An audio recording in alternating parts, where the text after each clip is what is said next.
खास अप्ठ्यारो बाटो छ है गाइस। यो चाहिँ हाम्रो गाईघाट बजार निक्लिने बाटो हो। यो चाहिँ चोर बाटो, मान्छे मात्रै हिँड्ने बाटो हो खासमा। अनि मैले चाहिँ यहाँनिर गाडी लिएर आएको छु। यो बाटो चाहिँ बाटो चाहिँ डेन्जर छ।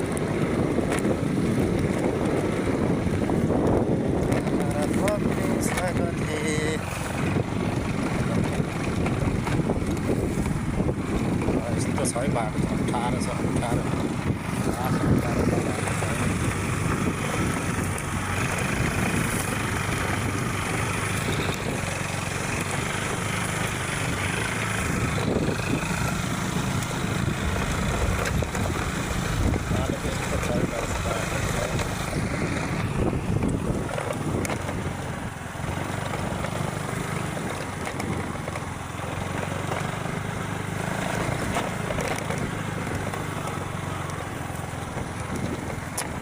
लास्टै सानो छ यो बाटो चाहिँ।